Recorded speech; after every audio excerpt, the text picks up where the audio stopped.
오늘의 주요 뉴스입니다. 올해 수능 시험에 수험생은 백신 접종을 안 해도 응시할 수 있습니다. 또 시험 당일 점심시간에만 책상 칸막이가 설치됩니다. 방역당국이 오는 9일부터 적용될 수도권 거리두기 조정은 미비점 보완 수준이 될 것이라고 밝혔습니다.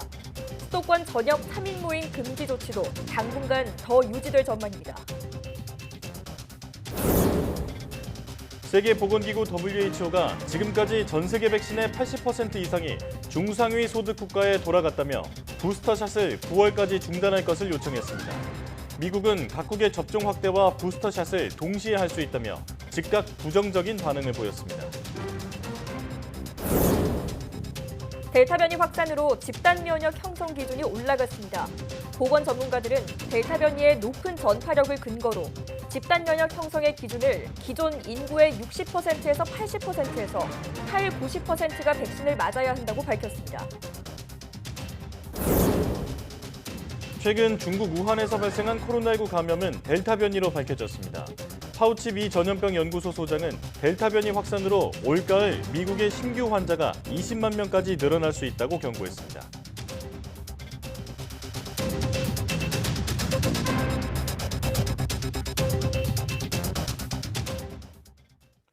여러분 안녕하십니까? 사이언스 투데이 시작합니다. 정부가 새로운 사회적 거리두기 조정안과 관련해 체계 개편이 아닌 현행 수칙의 미비점을 보완하는 수준이 될 거라고 밝혔습니다. 손영래 중앙사고수습본부 사회전략반장은 관련 질의에 새로운 사회적 거리두기는 단계를 어떻게 조정할 건지에 대한 결정이 주된 의사결정 과제라면서 다만 체계 개편이라고 볼 정도로 거창한 것은 아니라고 말했습니다. 손 반장은 새로운 거리두기 체계를 7월부터 한 달 정도 시행하면서 현장에서부터 보완 필요성이 있는 부분에 대해 의견이 있었다면서 체계 개편이라기보다는 거리두기 시행 과정에서 발견된 일부 세부 미비점을 보완하는 조치가 진행될 예정이라고 설명했습니다. 이에 따라 현행 수도권 4단계, 비수도권 3단계 체제는 그대로 유지될 것으로 보입니다. 연장 기간은 오는 22일까지 2주간이 유력합니다. 정부는 10월 말에서 11월 초에 전 국민의 70%가 코로나19 백신 예방접종을 2차까지 모두 완료하게 될 것이라고 전망했습니다. 손영래 중앙사고수습본부 사회전략반장은 9월 말까지 전 국민의 70%가 1차 접종을 완료한다는 계획대로 예방접종을 진행 중이라며 대부분이 화이자와 모더나 접종자인 만큼 4주의 접종 주기를 고려하면 10월 말에서 11월 초에 대부분이 2차 접종까지 완료하게 될 것이라고 말했습니다. 정부는 9월 말까지 전 국민 70%인 3,600만 명에 대한 1차 접종을 완료하고 11월까지 2차 접종을 마쳐 집단 면역을 달성하겠다는 목표를 세워놨습니다. 다만 11월에 집단 면역을 달성하더라도 마스크 착용 등 기본적인 방역 수칙은 그대로 유지해야 할 것으로 보고 있습니다. 코로나19 백신 접종 사전 예약 시스템에서 시간당 200만 명까지 예약이 가능해집니다. 본인이 아닌 대리 예약이나 동시 접속은 허용되지 않습니다. 코로나19 예방접종 대응 추진단은 정부 부처 합동 브리핑에서 먹통 사태 등 오류 해결을 위해 민관 협력으로 이같이 사전 예약 시스템을 개선했다고 밝혔습니다. 추진단은 서버 확충과 재배치, 데이터베이스 효율화 등을 통해 원활한 접속이 가능해져 시간당 30만 건에서 200만 건까지 예약 처리 성능이 향상될 것으로 예상했습니다. 다음 주 월요일부터 시작되는 청장년층 코로나19 백신 사전 예약을 네이버와 카카오를 통해 할 수 있게 됩니다. 네이버 앱과 카카오톡 등을 통해 인증서를 미리 발급받고 사전 예약 시스템에 접속하면 간편 예약이 가능합니다. 네이버 앱 첫 화면을 위에서 아래로 당기거나 상단에 위치한 프로필 이미지 등을 클릭하면 인증서를 발급받을 수 있습니다. 카카오 인증서는 카카오톡 더보기 탭에서 본인 확인을 거쳐서 만들 수 있고 접종 일시와 장소 등 예약 내용도 카톡 메시지로 받을 수 있습니다. 오는 11월 18일 실시되는 올해 대학 수학능력시험에는 코로나19 백신 접종을 하지 않아도 또 확진 판정을 받아도 응시할 수 있습니다. 또 시험 당일 점심시간대만 3면 칸막이가 설치됩니다. 김종균 기자의 보도입니다. 올해 수능을 치르는 고3 학생은 오는 20일까지 코로나19 백신 2차 접종을 마칠 예정입니다. 졸업생 등 나머지 수험생들도 오는 10일 1차 접종을 시작해 다음 달 11일까지 2차 접종을 마치게 됩니다. 그러나 수능 시험에는 백신 접종 여부와 관계없이 모든 수험생이 응시할 수 있습니다. 다만 수험생은 마스크를 꼭 써야 합니다. 지난해는 시험 시간에도 책상 칸막이를 설치했지만 올해는 점심시간에만 3면 칸막이가 설치됩니다. 수험생에게 백신 접종이 이루어지는 점과 마스크를 쓰고 대화를 하지 않는 점, 그리고 수험생 유형별 방역이 이루어지는 점 등을 종합적으로 고려하였습니다. 일반 시험실에는 최대 24명이 들어갑니다. 자가격리자와 확진자도 별도의 시험장에서 시험을 치릅니다. 대학별 평가에선 각 대학의 여건이 허용하는 범위 내에서 확진 학생 등 모든 응시자에게 최대한 응시 기회를 제공합니다. 교육부는 수능 세부 방역 지침을 다음 달 중 시도교육청에 안내할 예정입니다. YTN 김준길입니다. 코로나19 델타 변이에 집단 감염된 것으로 확인된 청해부대 34진과 관련한 감사 기간이 연장됐지만 부대원들에 대한 인사 조치는 없을 전망입니다. 국방부 부승찬 대변인은 정례 브리핑에서 원래 6일까지로 예정됐던 청해부대 34진 집단 감염 사태와 관련한 국방부 감사가 다소 연장됐다고 밝혔습니다. 군 관계자는 그동안 격리돼 있던 청해부대원들의 진술을 확보하기 위해 감사가 연장됐지만 부대원들에 대한 징계는 없을 전망이며 해외 파병의 방역 대책을 개선하기 위한 교훈을 도출하는 방향으로 진행될 것이라고 말했습니다. 앞서 보건당국은 청해부대 확진자 272명 가운데 64명을 검사한 결과 전원이 전파력이 강한 델타형 변이에 감염된 것으로 파악됐다며 34진 확진자 전원이 델타 변이에 감염됐을 가능성이 매우 높다고 밝혔습니다. 비대면 문화가 확산하면서 무인 단말기를 활용한 무인 카페나 스터디 카페가 늘고 있지만 방역과 위생 관리가 미흡한 것으로 드러났습니다. 한국소비자원이 수도권 무인 카페와 무인 스터디 카페 20곳을 조사한 결과 90%는 발열 증상자 출입을 제한하지 않았고 체온계가 없거나 작동하지 않는 곳은 60%에 달했습니다. 또 30%는 커피 머신 취수부에서 식품 자동 판매기 기준을 넘는 일반 세균이 검출됐고 15%는 얼음에서 식품 접객업소 기준을 넘는 일반 세균이 나왔습니다. 무인 스터디 카페는 대부분 시설 대여업으로 등록돼 식품위생법 규제를 받지 않는 것으로 나타났습니다. 소비자원은 앞으로 무인 시설이 더 늘어날 것으로 보고 이번 조사를 바탕으로 업종 구분을 명확하게 할 수 있도록 관계부처에 요청할 계획입니다. 코로나19 장기화로 휴업이나 폐업을 선택한 가게가 늘고 있습니다. 특히 외국인 관광객이 뚝 끊긴 서울 명동에선 상가 절반이 비어있는 것으로 조사됐습니다. 김다연 기자가 보도합니다. 서울 명동 거리.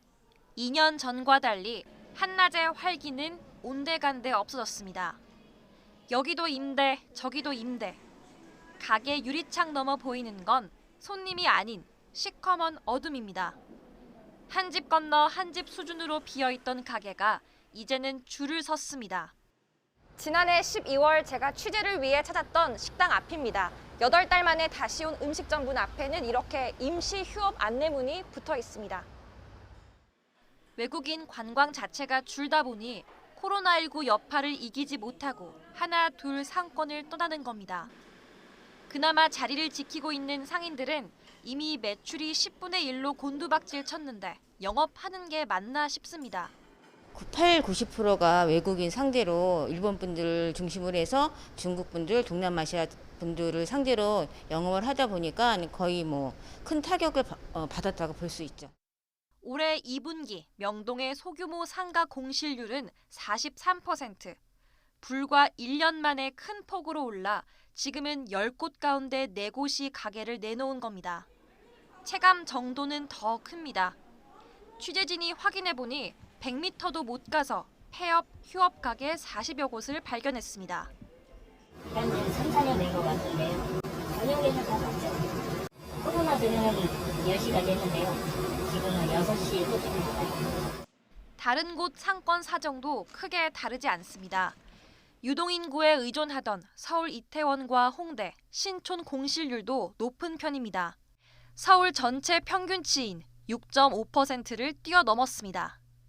코비드 자체가 워낙 다시 확산하고 있기 때문에 하반기에도 외국 입국객들이 상당히 줄어들 걸로 보이고, 그리고 또 식당이라든가 다른 음식점 같은 것들도 타격을 입을 것이기 때문에 공실률은 당분간은 더 올라갈 가능성이 높다라고 보여집니다. 막힌 하늘길에 수도권 사회적 거리두기 4단계까지. 상인들은 당장 내일이라도 가게 셔터를 내려야 하는 건 아닌지 고민하고 있습니다. YTN 김다연입니다. 오는 2050년까지 지구를 살리기 위해 실질적인 탄소 배출을 0으로 만들겠다는 이른바 탄소 중립을 위한 노력이 한창인데요. 이를 위한 첫 결실인 탄소 중립 실현을 위한 3개의 시나리오가 공개됐습니다. 보도에 이승훈 기자입니다. 2050 탄소 중립을 위한 첫 밑그림이 나왔습니다. 시나리오는 3개를 만들었습니다. 아직 겪어보지 않아 다양한 상황을 고려한 겁니다.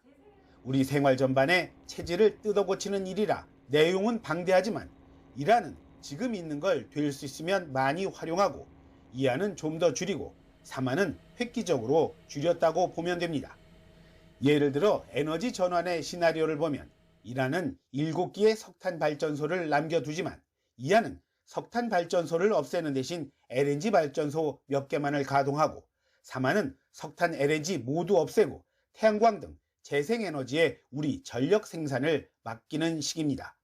이럴 경우 오는 2050년 온실가스 순 배출량은 1화는 2,540만 톤 수준을 유지하지만 3화는 0, 이른바 넷 제로가 목표입니다. 의견 수렴 기간 동안 부처 간 추가 논의도 병행해서 시나리오를 통해서 제안된 감축 수단과 정책 제언의 파급 효과 등에서도 검토할 예정입니다. 시나리오라는 게 법적 구속력 없는 나침판과 같은 역할이라 이번에 나온 시나리오 3개 가운데 하나를 꼭 선택하진 않는다고 합니다. 이해관계자와 국민 모두의 의견을 물어서 오는 10월 가장 좋은 방향의 최종안을 내놓기로 했습니다. YTN 이승훈입니다.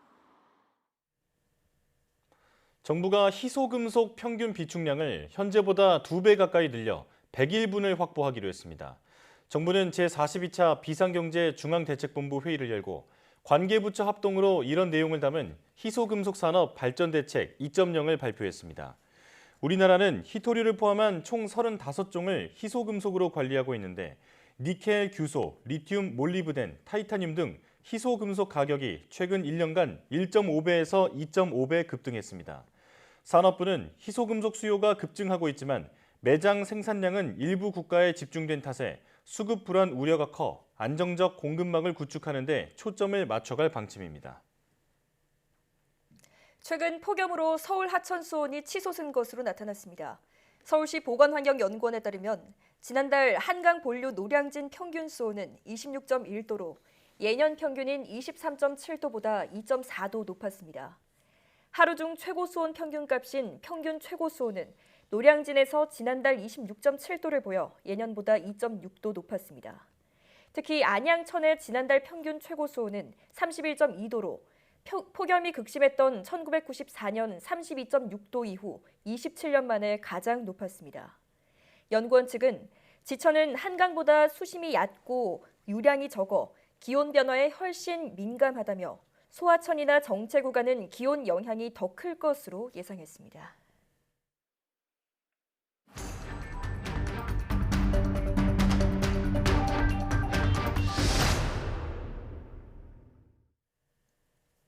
한 달째 1,000명대 확진자가 나오면서 위중증 환자가 늘고 있는 가운데 비수도권 확진자 비중이 40%를 넘었습니다. 다음 주부터 적용될 거리두기 조정안은 6일 발표될 예정입니다. 네, 전문가와 함께 자세한 내용 알아보겠습니다. 코로나19 브리핑 고려대학교 약학대학 김정기 교수 전화로 연결돼 있습니다. 교수님 나와 계시죠? 네, 안녕하세요. 예, 이틀 연속 1,700명대 확진자가 발생한 가운데 위중증 환자도 늘고 있습니다. 의료 역량 부족 우려도 나오고 있는데요. 현 상황 어떻게 보십니까? 말씀하신 대로 한 달째 1,000명 이상의 일일 신규 확진자가 계속 발생을 하면서 위중증 환자도 계속 늘어나고 있거든요. 네.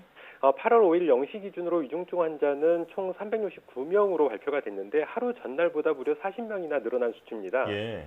지금 어제 하루 40명이나 늘어난 수치는 일시적인 현상일 수는 있는데 일단 전체적인 통계상으로 볼 때에는 지난 3차 유행 당시에 유행 정점에서의 위중증률이 3.3%에 달했거든요. 네. 이후에 확진자가 줄면서 실제로 3월 달에는 1.6%까지 내려갔는데 이후에는 국내에서도 위중증이 높은 고연령층 대상으로 백신 접종이 이루어지면서 위중증률이 1% 아래로 떨어졌습니다. 네. 그래서 현재 수준은 한 0.5% 정도로 보고 있는데 그럼에도 물론 위중증률은 크게 낮아졌음에도 불구하고 확진자가 최근에 크게 그러니까 1,500명 안팎의 확진자가 나오다 보니까 일정 비율로 계속 신규 확진자가 나오고 있다라고 보시면 될 것 같고 최근 한 달 동안 보면 하루 평균 7, 8명 정도의 위중증 환자가 발생하는 비율 정도가 됩니다. 그렇기 때문에 이 지금 유행이 장기화가 되면 이 위중증 환자가 계속 누적이 되면서 아무래도 병상 부족 문제가 발생할 가능성이 있다라고 보고 있습니다. 그래서 이러한 부분에 대해서도 좀 대비를 해야 되지 않을까 이런 생각을 가지고 있습니다. 네. 자, 비수도권 확진자 비중도 40%를 차지했습니다. 4차 대유행 이후 최다 규모 확진이 발생한 건데요. 원인이 뭐라고 보십니까? 일단 가장 주요한 원인은 비수도권에서 크게 확산이 된 가장 대표적인 이유가 수도권에서 델타 변이 바이러스가 부산이나 대전 등지로 확산이 된 바가 있거든요. 예. 실제로 이 델타 변이 바이러스의 위험도가 굉장히 높다라는 걸 인지했을 때에는 특히 부산이나 대전 등지에 대한 어떤 선제적인 방역이 필요했는데 이 부분이 좀 미흡했다. 이 부분은 수도권에서도 과거 초기에 델타 변이 바이러스 확산됐을 때도 마찬가지였거든요. 예. 그렇다 보니까 부산에서 경남으로 이어지는 그 확진자가 실제로 부산에서도 여전히 어제도 100명이 넘는 확진자가 나왔고 경남 지역에서도 82명의 신규 확진자가 나왔거든요. 예. 특히 대전 같은 경우에도 충남이나 세종 인근 지역으로 계속 확산이 진행되고 있는 상황입니다. 그렇다 보니까 이 초기에 적절하게 선제적인 대응을 못했던 것이 비수도권에서 확산세가 지속이 된다. 그만큼 확진자 수가 많다라고 보시면 될 것 같고 반면에 수도권은 4단계가 적용이 되면서 급격한 확산세는 다소 주춤하는 양상을 보인다라고 보시면 될 것 같습니다. 예. 근데 중요한 부분은 그러니까 비중인데요. 이 비중은 경우에 따라서 착시 현상을 보일 수가 있습니다. 그러니까 물론 비수도권의 그 확진자 비중이 40%를 차지한다는 얘기는 반대로 수도권에서는 이 감소세로 전환된 게 아닌가라고 착시 현상을 나타낼 수도 있는데 예. 여전히 수도권에서도 1,000명 이상의 확진자가 나오고 있거든요. 아직은 수도권에서 절대 안심할 단계가 아니다. 여전히 우리가 방역 수칙을 잘 지키고 타인과의 접촉을 최소화할 필요가 있다. 이렇게 보시는 게 맞을 것 같습니다. 예. 자, 이런 가운데 다음 주부터 적용될 거리두기 조정안이 6일에 발표가 됩니다. 정부가 현행 수칙의 미비점을 보완하는 수준이 될 거라고 밝히면서 현행 체계와는 큰 차이가 없을 것으로 보이는데요. 어떻게 보십니까? 일단 말씀하신 것처럼 내일 발표될 거리두기 조정안은 현행 거리 단계를 그대로 유지할 가능성이 상당히 높다 이렇게 보고 있습니다. 예. 그러한 배경에는 지금 신규 확진자 규모가 감소세로 전환된 게 아니기 때문에 방역당국 입장에서도 쉽게 거리두기를 낮추기도 어렵고 그렇다고 해서 선제적으로 크게 높이기도 어려운 상황이다라고 보고 있고 그렇기 때문에 방역당국이 찾은 최선의 방법이 제가 판단할 때에는 지금의 상황을 현행대로 유지를 시키는 게 맞다라고 보는 것 같습니다. 네. 이렇게 유지를 하면서 백신 접종을 가속화하면서 유행을 억제하려는 의도가 있지 않을까 이런 생각을 가지고 있는데 물론 방역당국 계획대로 진행이 되기를 저도 간절히 바라고 있습니다만 향후에 계절적인 요인 등으로 확산이 증가할 가능성이 있고요. 네. 그리고 백신 수급 문제에 어떤 차질이 발생할 경우에는 이러한 부분들이 변수로 작용할 수 있기 때문에 좀 소극적인 접근 방법이 아닐까라는 생각을 가지고 있습니다. 네. 자, 그런가 하면 교육부가 거리두기 4단계가 계속되더라도 등교 수업 확대를 추진하겠다라는 뜻을 재차 밝혔습니다. 문제가 없을까요? 일단 문제가 있다라고는 저 개인적으로 보고 있습니다. 왜냐하면 이 부분은 좀 참 해결하기 어려운 부분인데 이 입장 자체가 교육 전문가와 감염병 전문가 입장이 좀 다르거든요. 예. 그러니까 교육 전문가 입장에서 보면 코로나19 상황이 1년 반 이상 장기화되면서 이 학생들의 교육의 질이나 아니면 학력 편차 등의 문제가 심각하다라고 인지를 하고 있는 반면에 감염병 전문가 입장에서 보면 일단 방역적인 측면으로 볼 때 현 상황, 지금 4차 유행, 즉 수도권 4단계인 상황에서 전면 등교를 추진하는 것은 다소 무모하다라고 봅니다. 예. 일단 교육부에서는 4단계가 8월, 9월 달까지 지속될 걸로 보고 있는 걸로 판단을 하고 있고요.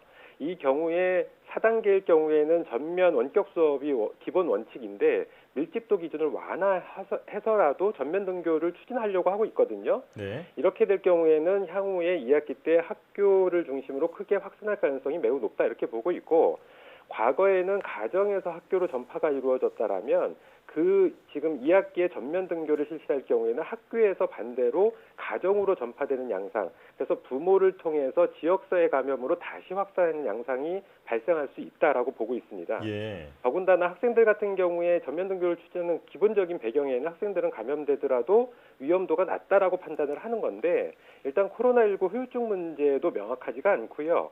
자녀들이 감염되게 되면 치료 문제가 있습니다. 생활치료센터로 입소하는 문제나 아니면 연령대가 낮을 경우에는 자가치료를 할 수밖에 없는데, 이렇게 되면 사회적인 혼란, 그리고 부모가 감염되면서 다시 지역사회로 전파되는 이런 악순환이 반복될 가능성이 상당히 높다라고 판단을 하고 있습니다. 예. 일단 이대로 가기로 했다면 대책부터 철저하게 마련해야겠다 이렇게 생각이 듭니다. 그리고 또 요양병원 시설에서 잇따라 집단 돌파 감염이 발생하고 있습니다. 올해 초 백신을 접종한 경우에 시간이 지나서 그 예방 효과가 점점 낮아졌기 때문이라는 분석이 있는데 어떻게 보십니까? 일단 기본적으로 크게 저는 두 가지 요인으로 보고 있는데, 말씀하신 것처럼 백신 접종이 초기에 이루어졌기 때문에 지금 일정 시간이 지났습니다. 특히나 요양병원, 요양시설에 입소하신 분들이 고연령층이다 보니까 면역 반응이 크게 안 일어났을 가능성이 있거든요. 예. 그래서 시간이 지나게 되면서 항체가가 점점 낮아지면서 돌파 감염이 발생을 하고 있지 않나라고 생각을 하고 있고, 아직은 명확히 확인은 안 됐습니다만 현재 유행을 주도하고 있는 바이러스가 델타 변이 바이러스이기 때문에 백신 회피 능력이 기존 코로나19 바이러스보다 훨씬 높거든요. 그렇다 보니까 이 두 가지 요인이 복합적으로 작용하고 있는 게 아닌가 이런 생각을 가지고 있습니다. 네. 자, 또 전남 여수시가 시민들에게 보내는 재난 문자의 내용으로 카드 결제 시에 델타 변이 바이러스가 카드에 묻어서도 감염이 발생할 우려가 있다라는 내용을 안내한 것으로 전해지는데요. 실제로 물체에 묻은 바이러스로 감염될 가능성은 어느 정도 되나요? 가능성이 있습니다. 그 정도까지는 명확히 지금 과학적인 데이터가 없기 때문에 판단하기는 좀 어렵고요. 네. 기본적으로 코로나19 바이러스는 기존의 코로나19 바이러스도 다른 호흡기 바이러스 대비 전파력이 높습니다. 그래서 이른바 비생체 매개 접촉물, 즉 물건을 매개로 해서 감염이 발생할 가능성이 감기나 독감과 같은 다른 호흡기 바이러스보다 높다 이렇게 판단을 하고 있습니다. 예. 네, 특히나 델타 변이 바이러스는 기존의 코로나19 바이러스보다도 훨씬 적은 양으로 체내에서 증식을 유도할 수가 있기 때문에 말씀하신 그런 카드나 심지어 지폐, 동전 같은 거를 매개로 해서 이 부분과 접촉을 했을 때 손 씻기나 손 소독제를 사용 안 했을 경우에는 이 손이 호흡기 쪽으로 가져갈 경우 충분히 감염될 가능성은 충분히 있다 이렇게 판단을 하고 있습니다. 예. 마스크 착용뿐만 아니라 손을 잘 씻는 것도 중요하겠습니다. 미국 감염병 학회가 델타 변이 확산에 따라서 집단 면역을 위한 접종률 기준을 80%에서 90%까지 상향해야 한다고 밝혔습니다. 이 정도면 집단 면역이 될까요? 일단 이 부분은 제가 과거에도 여러 차례 말씀드린 부분이 있는데, 그동안 우리 정부에서 얘기했던 70% 백신 접종률, 이게 집단 면역 형성의 기준이다라고 얘기를 했었거든요. 근데 기존의 코로나19 바이러스도 저는 개인적으로 이 70% 조건이 부족하다라고 봤습니다. 예. 그 배경에는 코로나19 바이러스 자체의 전파력이 높기 때문에 그런데, 실제로 지금 유행을 전 세계적으로 주도하고 있는 게 델타 변이 바이러스다 보니까 훨씬 더 이 부분, 그러니까 70%는 부족하다. 그렇기 때문에 말씀하신 미 감염병 학회에서 80-90%로 상향을 했는데, 이 수치가 그 80-90%라는 수치가 중요한 게 아닙니다. 실제로 한 국가에서 어떠한 특정 이유로 백신을 맞을 수 없는 부분이 있거든요, 사람들이. 예. 대표적으로 연령대가 어리거나 대상자가 안 됐거나 아니면 심각한 어떤 기저질환을 가지고 계신 분, 이분들을 제외하고 전 국민이 백신 접종을 맞게 됐을 경우의 수치가 저는 80-90%로 보고 있거든요. 네. 그래서 미 감염병 학회에서 얘기하고 있는 부분은 거의 특별한 이유가 아닌 이유 때문에 백신 접종을 못 하시는 부분 사람을 제외하고 전 국민이 백신 접종을 맞아야만 사실상 집단 면역이 형성될 수 있다라고 본 거다라고 저는 판단을 하고 있습니다. 예. 네. 자, 오늘도 전문가와 함께 국내 코로나19 상황 살펴봤는데요. 변이 확산세가 심각한데 앞으로 또 다른 추가 변이가 생길 가능성도 계속해서 제기되고 있습니다. 방역고삐 더욱 조여야겠습니다. 지금까지 고려대학교 약학대학 김정기 교수와 함께했습니다. 교수님 고맙습니다. 네, 감사합니다.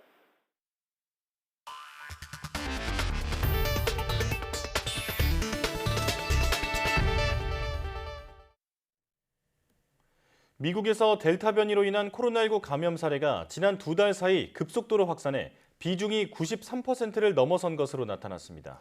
이에 따라 신규 감염자가 하루 10만 명을 넘는 상황이 계속해서 이어지고 있습니다. 워싱턴 강태욱 특파원의 보도입니다.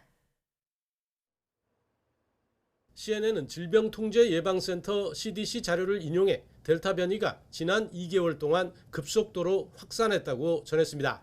지난달 18일에서 31일 감염자의 유전자를 분석한 결과 델타 변이로 확인된 사례는 93.4%로 나타났다는 겁니다. 지난 4월 말 1%대에 불과했던 비중이 5월 말에 10%대로 올라선 뒤 2달여 만인 지난달 말 90%를 넘어섰습니다. 사실상 델타 변이가 휩쓸고 있는 것이 확인된 셈입니다. 보건당국은 강한 전염력을 가진 델타 변이가 백신 미접종자를 중심으로 퍼지고 있다고 보고 있습니다.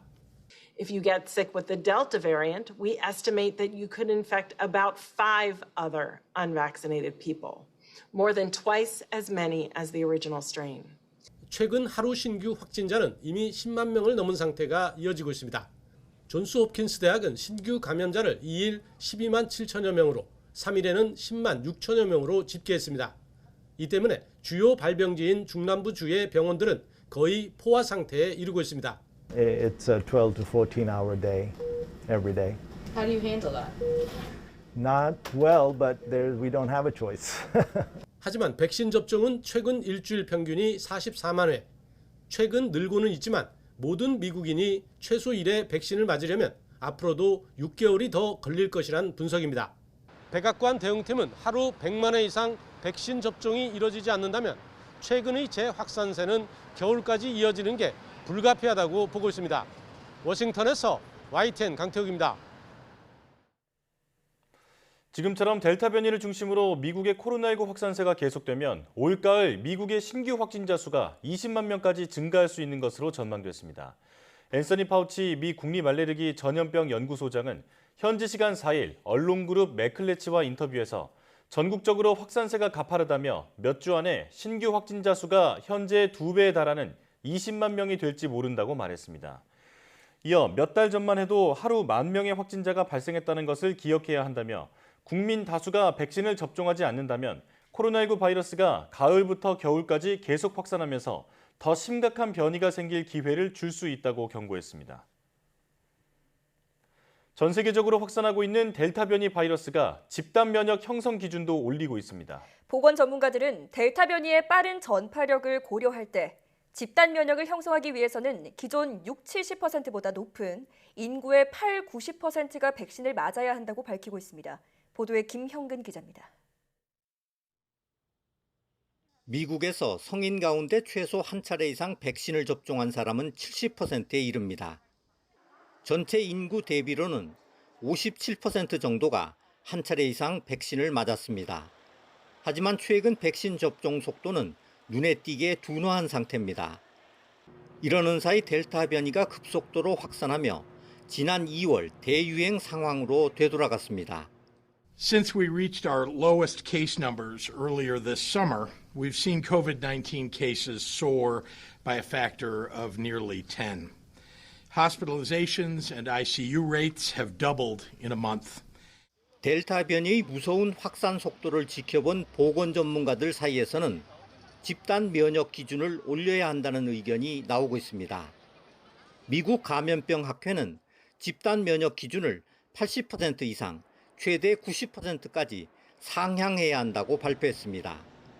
집단 면역은 한 집단 내에서 면역력을 가진 사람이 일정 수준 이상이 돼 감염병 전파가 어려워진 상태를 말합니다.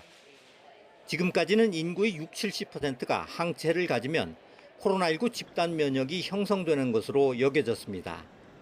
미 식품의약국 백신 자문위원인 폴 오핏 박사도 집단 면역에 도달하기 위해서는 미국인의 최소 80%가 백신 접종을 해야 한다고 밝혔습니다. 애초 미국 정부는 올여름이 끝날 무렵 집단 면역에 도달할 것으로 전망했습니다. 하지만 델타 변이라는 복병을 만나 집단 면역 도달 시점을 미룰 수밖에 없는 상황이 됐습니다. 올해 안에 집단 면역 달성을 기대했던 많은 나라들도 계획 수정이 불가피해졌습니다. YTN 김영근입니다. 미국 정부가 백신 접종을 완료한 외국인에 대해서만 미국 입국을 허용하는 방안을 검토하고 있다고 로이터 통신이 보도했습니다. 이 방안이 시행되면 한국도 적용 대상이 될 것으로 보입니다. 로이터 통신은 백악관 당국자를 인용해 일부 예외적인 경우를 제외하고 미국으로 여행을 오는 모든 외국 국적자가 접종을 완료할 필요가 있음을 의미하는 단계적 접근법이 추진되고 있다고 전했습니다. 이어 이 같은 새로운 시스템은 미국 입국을 막고 있는 여행 제한을 궁극적으로 해제하는 작업의 일부로서 논의되고 있다고 덧붙였습니다. 코로나19 백신 접종 의무화에 대한 미국의 여론이 첨예하게 갈리고 있습니다. CNBC 방송은 현지 시각 4일 미국인 802명을 대상으로 한 전미 경제 여론조사 결과 백신을 의무화해야 하는 상황이 있다고 생각하느냐는 물음에 49%가 그렇다, 46%가 아니다라고 각각 답했다고 보도했습니다. 찬성이 반대보다 3%포인트 많았지만 그 차이는 이번 여론조사의 오차 범위인 플러스 마이너스 3.5%포인트 이내였습니다. 백신 의무화에 대한 여론은 지지 정당에 따라 큰 차이를 보였습니다. 민주당 지지층은 74%가 찬성하고 21%가 반대한 반면 공화당은 29%가 찬성하고 68%가 반대했고 무소속 응답자는 찬성 43%, 반대 53%로 나뉘었습니다. 세계보건기구가 백신의 공급 불균형 문제를 해소하기 위해 부스터샷을 최소 9월 말까지 중단해야 한다고 촉구했습니다. 하지만 미국은 각국의 접종 확대와 부스터샷이 동시에 가능하다며 부정적 입장을 밝혔습니다. 한영규 기자가 보도합니다. 테워드로스 세계보건기구 사무총장은 코로나19 백신의 공급 불균형 문제를 해소하기 위해 백신 추가 접종을 최소 9월 말까지 중단해 달라고 요청했습니다. 지금까지 전 세계적으로 40억 회분 이상의 백신이 투여됐고 이 중 80% 이상이 중상위 소득 국가에 돌아갔다고 밝혔습니다. High-income countries have now administered almost 100 doses for every 100 people. Meanwhile, low-income countries have only been able to administer 1.5 doses for every 100 people due to lack of supply. 테워드로스 사무총장은 고소득 국가로 가는 백신을 저소득 국가로 가게 하는 전환이 시급하다며 백신 공급을 통제하는 국가와 기업들의 협조를 요청했습니다. I repeat, it's no understatement to say that the course of the pandemic depends on the leadership of the G20 countries. 이에 대해 미국은 즉각 부정적인 입장을 나타냈습니다. 젠 사키 백악관 대변인은 각국의 접종 확대와 백신 추가 접종은 둘 다 할 수 있으며 양자택일의 문제는 아니라고 본다고 강조했습니다. 바이든 행정부는 백신 추가 접종이 필요 없다는 입장이었지만 고령층과 면역 취약층을 대상으로 한 추가 접종 필요성을 검토하고 있습니다. YTN 한윤규입니다. 중국 후베이성 우한에서 최근 발생한 코로나19도 전파력이 강한 델타 변이 바이러스로 밝혀졌습니다. 우한시 당국은 후베이성 주관으로 열린 방역 관련 기자회견에서 우한에서 확진된 사례 중 7건을 분석한 결과 모두 델타 변이 바이러스가 원인인 것으로 확인됐다고 밝혔습니다. 아울러 이들 바이러스가 이번 국지적 감염의 진원지인 장쑤성 지역에서 발견된 바이러스와 매우 유사하다고 설명했습니다. 이로써 지난달 21일 장쑤성 난징에서 시작해 장자제와 정저우, 상하이, 베이징, 우한 등으로 퍼진 산발적 감염의 원인이 대부분 델타 변이로 나타났습니다.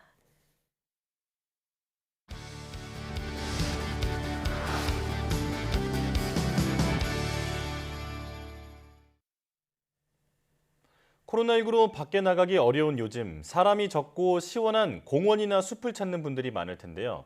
도시 숲은 단순히 휴식의 공간이 아니라 미세먼지를 줄이고 에어컨 역할을 하며 우울 증상까지 줄여준다고 합니다. 네, 오늘 과학의 달인에서는 국립산림과학원 박찬열 박사 모시고 도시 숲이 우리에게 주는 다양한 혜택에 대해 알아보겠습니다. 어서 오십시오. 네, 반갑습니다. 예, 네. 나와주셔서 고맙습니다.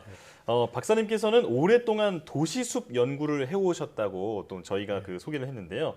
사실 산림과학원 하면 산림이나 목재, 뭐 식물 생장 이런 연구가 떠오르는데 도시숲을 연구하시게 된 계기는 뭔가요? 네, 제가 어떻게 하면 서울시에서 새가 와서 사람들에게 즐거운 새소리를 들려주고 또 이러한 부분을 시민들이 즐거워할 것인가라는 부분이 석사 논문이었습니다. 그래서 어떻게 보면 도시는 삭막한 공간으로 볼 수 있지만 도시에 아름다운 새소리가 있다면 한결 경쾌해질 것입니다. 예. 그래서 어떤 나무와 숲을 어떻게 가꾸면 많은 새가 올 수 있는지 연구를 했습니다. 그래서 대부분 산새는 소리로 구분이 가능하게 되어서요. 봄철에 어떤 새가 언제 오는지 알 수 있습니다. 예. 그래서 문재인 대통령의 도보다리 회담에서 배경음악처럼 깔린 소리만 듣고 총 9종이 확인이 되었고 예. 그중에 흰배지바귀와 산솔새 등 여름철새와 박새 등 텃새도 번식하는 부분을 확인했습니다. 그렇군요. 사실 그런 자연의 소리는 인간에게도 좀 상쾌하고 또 편안함을 주는 듯 하는데요. 그런데 이 흔히 도시숲이라고 하면 도심 속 공원을 말하는 줄 아는데 도시숲의 정확한 정의가 뭔가요? 예, 도시숲 이렇게 하면 도시에 있는 한 그루의 나무 숲이라고 생각하면 쉽습니다. 예. 그렇지만 법적으로는 도시 지역에서 국민의 보건, 휴양, 증진과 정서 함양, 체험 활동 등을 위하여 조성 관리하는 산림과 수목을 말합니다. 국토교통부와 산림청이 담당하는 도시숲의 정의가 다른 점이 있습니다만은 일반 시민 입장에서는 도시에서 녹색의 공간이 있는 가로수, 학교숲, 공원 등을 통칭합니다. 예, 우리 주변에서 많이 볼 수 있는 것들이네요. 네. 자, 도시 숲이 서울 도심지보다 그 초미세먼지 농도를 낮춰준다는 연구 결과도 나왔잖아요. 이게 얼마나 미세먼지를 낮춰주는 건가요? 예, 약 한 절반 정도 초미세먼지를 낮춰주는데요. 실제로 2016년부터 2019년 1월부터 4월까지 서울 40개소에서 분석한 결과 도시숲 초미세먼지 농도는 세계보건기구 WHO 야외 초미세먼지 기준 농도인 25보다 낮은 22.3으로 측정됐습니다. 예. 예, 특히 지난 2월 위성 자료 등을 우리가 가지고 심층 학습을 통해 분석한 결과 평균 초미세먼지 농도는 도심에선 세제곱미터당 34.3 마이크로그램이었는데요. 도시숲에서는 17.9 마이크로그램으로 절반 수준이었습니다. 특히 중부 외곽 도시숲 지역인 북한산, 관악산, 우면산 등지에서는 초미세먼지 농도가 낮은 것으로 이렇게 나타났습니다. 그렇군요. 미세먼지를 줄이는데도 탁월한 효과가 있다고 말씀하셨는데 혹시 도시숲의 수종이나 또 숲의 규모에 따라서도 이게 미세먼지를 얼만큼 줄여주는지 혹은 효과가 어떻게 달라지는지도 달라지게 되나요? 예, 맞습니다. 우선 먼저 나무와 숲이 미세먼지를 어떻게 줄이는지 그 과정을 말씀을 드리면 미세먼지를 차단, 흡수, 흡착, 침간 기능으로 설명을 할 수 있습니다. 좀 더 설명을 드리면 미세먼지와 오염물질이 숲에 이렇게 다다르면 숲 지붕층에 의해서 미세먼지가 차단이 되고 일부 들어온 미세먼지는 기공에 흡수되며 또 나뭇잎, 가지, 줄기에 흡착되기도 합니다. 또 흡착된 미세먼지는 야간이나 새벽에 땅으로 침광하게 됩니다. 그래서 모든 나무가 미세먼지 알갱이를 붙잡는 역할을 합니다. 그렇지만 숲의 크기나 수종에 따라 효과가 다르는데요. 크기가 큰 숲일수록 미세먼지 재비산을 막고 오염원과의 거리 효과도 있어서 효과적입니다. 하지만 도시에서는 나무를 심을 공간이 부족합니다. 그래서 1년 내내 잎이 매달려 있는 소나무처럼 또 잎이 빽빽하게 있거나 아니면 잎 표면에 털이 많거나 굴곡이 많은 나무가 좋습니다. 주로 침엽수류 또 상록성 나무가 효과가 있는데요. 어떤 지역에 잘 자라는 나무를 우선적으로 고려해야 되는 부분이 중요하고요. 미세먼지뿐만 아니라 폭염 등 다양한 조건을 잘 이겨내는 나무가 좋습니다. 국립산림과학원에서는 기후대별로 우리나라에서 약 300여 종에 대해서 탁월, 우수, 권장 등으로 나누어서 미세먼지 저감 수종에 대해서 홈페이지에 알려두었습니다. 자, 그냥 도시숲이 단순히 어떤 휴식 공간이고 또 경관을 위해서 꾸미는 줄로만 알았는데 이 미세먼지를 제거해 준다고 하니까 굉장히 소중한 공간이라는 생각이 드는데요.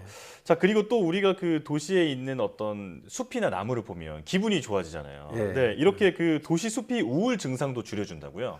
네, 우리 연구에서 우리나라에서 특광역시 거주 약 6만 5천여 명을 대상으로 도시숲과 우울 증상의 연관성에 대해서 연구를 하였습니다. 그랬더니 도시숲은 우울 증상 완화 효과를 확인했는데요. 도시숲이 많은 도시에서는 우울 증상을 18.7% 완화하는 결과를 얻었습니다. 코로나19 시대에서 코로나 블루에 대응할 안식처로서 도시숲의 역할이 중요하다고 생각합니다. 그렇네요. 실제로 의학적으로는 숲에서 활동을 하면 세로토닌 합성량이 많아져서 우울증 증상을 이겨낸다고 합니다. 실제로 숲에서 우리가 걸으면 숲에서 나는 새소리와 물소리 그리고 자연의 모습을 보면서 자기 자신을 느낍니다. 이렇게 되면 나에 대한 자부심 또 자신을 돌아보려는 노력 또 삶의 주인공이 될 수 있습니다. 그러한 과정에서 자연스럽게 우울 증상을 이기고 긍정적인 면이 많아진다고 생각합니다. 네. 사실 요즘 숲에서 하는 힐링 프로그램들이 많이 생기고 있는 걸 보면 정말로 그 효과가 있나 봐요. 네, 그렇습니다. 자, 뿐만 아니라 요즘처럼 폭염이 계속될 때면 이 나무 그늘에 들어가 있는 것만으로도 좀 시원함을 느낄 수 있잖아요. 이 도시숲이 도시 열섬 현상을 완화해주는 역할도 한다고요? 네, 실제로 우리가 횡단보도에 보면은 우리가 우산을 많이 볼 수 있습니다. 각 지자체에서 설치해 두었는데요. 실제로 나무는 직사광선을 반사하는 그늘 효과, 이 그늘 효과는 우산도 마찬가지, 양산도 마찬가지입니다. 그렇지만 시원한 공기를 주는 증발산 효과, 또 지면 반사열 감소 효과 이런 부분은 나무와 숲이 할 수 있는데요. 이 세 가지 기능으로 기온을 낮춰줍니다. 그래서 대체로 숲은 약 2에서 3도 정도 기온을 줄여줍니다. 이제 특히 우리나라에서 중앙차로 버스 정류장에서 실험한 결과 나무와 풀 지붕을 하고 또 나무를 지면에 심어둘 경우 버스를 기다리는 시민은 직사광선과 반사열 감소 효과를 볼 수 있습니다. 열화상 카메라로 얼굴 표면 온도를 측정하면 나무와 풀로 덮인 버스 정류장에서 온도가 낮은 것을 확인할 수 있습니다. 남산과 서울로 7017처럼 큰 숲이 연결돼서 야간에는 산의 찬바람이 도시로 이어지도록 하는 찬바람을 생성하고 전달하려고 하는 가로수와 숲의 연결도 중요하다고 생각합니다. 자, 그리고 또 앞서 그 새를 좋아하시고 또 그렇게 그런 계기로 도시숲 연구를 시작하게 됐다라고 말씀을 이제 들어봤는데 그 시끄러운 도시숲에서 번식하는 새의 음조가 또 다른 곳에서 사는 새와는 좀 달라진다는 걸 발견하셨다고 들었어요. 그러니까 이게 도시에는 그 소음이 많으니까 도시에 사는 새들은 울음소리도 더 크다 이렇게 보면 되는 건가요? 예, 맞습니다. 어떻게 보면 우리가 시끄러운 곳에서 자신의 소리를 남과 이야기하려면 음조가 좀 높아집니다. 그러한 효과가 새에서 우리가 확인을 했는데요. 주로 제가 있는 홍릉숲에서 홍릉숲 중심 조용한 곳하고 도로 경계 지역에서 좀 시끄러운 곳에서 번식한 박새의 음성을 분석해 보니 시끄러운 지역에서 번식한 박새는 음조를 3음절로 변조를 해서 나타난 결과입니다. 박새가 세력권을 만들어서 서로 소통하기 위해서는 조용한 곳하고 시끄러운 곳에서 소음에 적응한 그러한 결과라고 보입니다. 그래서 시끄러운 지역에서는 스스핏 하면서 3음절로 소리를 낸다라면 조용한 지역에서는 스핏 이렇게 보통 이러한 부분으로 소리를 냅니다. 그래서 이러한 부분이 이제 얼번 이코시스템즈라는 국제 저널에 논문에 실렸습니다. 그렇군요. 새소리는 다 비슷비슷하다라고 생각을 했는데 지역에 따라서도 좀 차이가 나는군요. 예, 도시에서는 좀 더 시끄러운 새들이 많아지고 있는 그런 상황입니다. 자, 요즘 숲세권이라는 말이 있을 정도로 도시 숲이 가진 긍정적인 기능이 굉장히 높게 평가가 되고 있는데요. 혹시 도시 숲을 조성할 때 좀 고려해야 될 상황이 있을까요? 예, 숲세권이란 말은 한 2, 3년 전만 해도 우리 국립국원 그 사전에 보면 등록이 되어 있지는 않았습니다. 근데 최근에 보니 확인해 보니 있는데요. 숲이나 산이 인접하여 자연 친화적이고 쾌적한 환경에서 생활하는 주거 지역을 이제 숲세권이라고 할 수 있습니다. 그렇지만 정작 도시에서 숲을 조성하려면 땅을 찾기가 쉽지 않습니다. 공공용지일 경우 공공기관과 협의하고 나무를 심고 관리할 수 있지만 우리나라 도시에서는 쉽지 않습니다. 그래서 폐철도 공간이랄지 강가의 시설 녹지, 교통섬, 자투리 공간, 그리고 옥상 녹화, 또 교각을 녹화하는 등 눈에 보이는 공간 중에 회색은 그린으로 바꿀 수 있는 공간으로 녹화하고 있습니다. 그러다 보니 가장 고려할 부분은 사람이라고 생각을 합니다. 초중고 학생들의 통학로와 등굣길, 그리고 어르신들의 도시숲과 연결하려 하는 산책로의 녹화 등 우리가 쉽게 할 수 있지만 미처 생각이 닿지 않았던 공간에 대해서는 시민, 사람에 대한 고민에서 시작한다고 생각합니다. 그래서 다세대 주택의 골목숲을 아름답고 잘 가꾸는 갱신대 등을 통해서 작더라도 시민에게 가까운 숲을 더 많이 시민과 함께하는 모습을 고려해야 한다고 생각합니다. 자, 그 부족한 도시 숲을 늘리고 체계적으로 관리하기 위해서 도시숲법이 지난해 제정됐다고 들었거든요. 자, 이게 올해부터 시행된다고 하는데 법이 시행되면 뭐가 달라지나요? 예, 실제로 이제 도시 숲의 다양한 기능을 가진 숲을 시민이 체감하고 공감하도록 바꾸는 행정 기반이 마련됐다라고 쉽게 생각합니다. 네. 그래서 또한 기후 보호형, 경관 보호형, 재해 방지형, 또 역사 문화형, 휴양 복지형, 미세먼지 저감형, 생태계 보전형 등으로 어떻게 보면 시민 중심으로 시민이 필요하는 부분으로 우세한 기능을 중심으로 목적형으로 숲을 조성하고 유지, 관리하기 위한 행정 체계가 만들어졌습니다. 예. 또한 지자체별로 도시숲 지원센터를 수립하여서 시민과의 접촉이 많아지도록 했다는 점도 있습니다. 네, 제도적인 부분이 뒷받침이 된다면 말씀하신 것처럼 체감도가 훨씬 높아지겠네요. 네, 그렇습니다. 네, 자 마지막으로 박사님의 앞으로의 연구 계획도 좀 궁금합니다. 예, 실제로 우리는 이제 코로나 시대에 살고 있는데요. 코로나 블루는 물론 일자리, 노령 인구 그러한 사회 문제에 대해서 도입숲은 하나의 대안이라고 생각합니다. 네. 그래서 앞으로 시민 맞춤형으로 취약계층인 어린이와 어르신 등이 쉽게 도입숲을 알 수 있도록 새소리와 물소리가 나는 숲을 조성하는 기술 개발이 필요합니다. 또한 코로나, 폭염, 미세먼지 고농도 시기에 외출하지 못하더라도 가까운 자연을 느끼고 또한 바로 체험으로 이어지는 산림 환경 교육 시스템도 필요하다고 생각하고요. 또 산림의 미세먼지, 기온, 다양한 생물 정보를 그러한 환경 정보 플랫폼으로 만들어서 시민에게 쉽게 알려줄 수 있는 앱, 그러한 기반 연구도 필요한 상황입니다. 예, 또한 도시숲에서 관찰하고 걷는다는 것은 자신을 가꾸는 것입니다. 가까운 자연, 도시숲에서 세심하게 관찰하고 듣고 자신을 가질 수 있는 여유를 갖는데 국립산림과학원 도시숲연구과는 노력할 것입니다. 예. 자, 예전에 뉴욕의 센트럴파크를 조성할 때 그 한 시인이 지금 여기에 숲을 만들지 않으면 100년 후에 똑같은 크기의 정신병원이 생길 것이다. 네, 이렇게 경고했다고 하는데 오늘 박사님 말씀 들어보니까 이게 어떤 의미인지 명확히 알겠네요.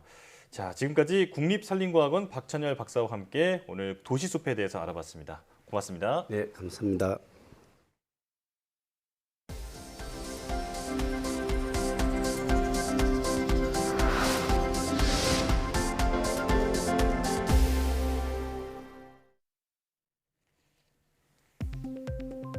(1960년대) 이론적으로 제시된 뒤 한 번도 실제로 확인된 적이 없었던 액체 금속의 구조를 한국 과학자들이 발견했습니다. 연세대 김근수 교수팀은 노벨 물리학상 수상자 필립 앤더슨과 네빌 보트가 예측했던 액체 금속의 전자 구조를 직접 확인했다고 밝혔습니다. 연구팀은 흑린이라는 고체 위에 알칼리 금속을 분사한 뒤 경계면을 관측하는 방식을 통해 액체 금속 전자 구조의 특징을 규명했다고 설명했습니다. 수은과 같은 액체 금속은 고체 금속과 달리 입자 배열이 불규칙적이어서 전자 구조를 설명하는 것이 매우 까다롭다고 여겨졌습니다. 이번 연구 성과는 국제학술지 네이처에 게재됐습니다. 적은 에너지로도 복잡한 기능을 수행할 수 있는 인간 뇌를 모방한 반도체가 개발됐습니다. 카이스트 최양규, 최성률 교수 공동 연구팀은 기존 트랜지스터에 부가 회로를 추가해 뇌신경세포와 신경세포 간 연결 부위인 시냅스의 특성을 구현한 고집적 뉴로모픽 반도체를 개발했다고 밝혔습니다. 연구팀은 새 반도체의 집적도가 기존보다 3,500배 이상 높다며 더 작은 면적으로 높은 효율을 낼 수 있다고 설명했습니다. 인공지능을 기반으로 한 역사 공부 시스템이 개발됐습니다. 유니스트 고성환 교수 연구팀은 인공지능이 복잡한 역사적 사건을 시대와 지리 정보와 연결해 화면에 보여주고 학습 주제를 추천해주는 기술을 개발했다고 밝혔습니다. 또 인공지능이 학습자가 관심을 보인 역사 정보와 연관성이 높은 것을 추천해 학습자가 흥미를 잃지 않도록 했다고 설명했습니다. 이어 기존 역사 교육에서 지필자의 주관이 개입될 수 있었다며 이번 기술은 학습자가 정보를 다각적으로 해석하고 주도적으로 학습할 수 있다고 덧붙였습니다. 국제공동연구진이 빅데이터를 활용해 갑상새맘을 악화하는 유전자를 발굴했습니다. 광주과학기술원 지스트와 중국 스촨 대학병원 공동연구팀은 갑상새맘의 세포와 유전체 관련 빅데이터를 분석해 일반적인 갑상새맘이 치료가 어려운 암으로 악화할 때 핵심 역할을 하는 유전자를 찾았다고 밝혔습니다. 연구팀은 해당 유전자가 갑상새맘 악화 초기에 중요한 역할을 했다며 이번 연구가 갑상새맘 치료제 개발에 도움이 될 것으로 기대했습니다.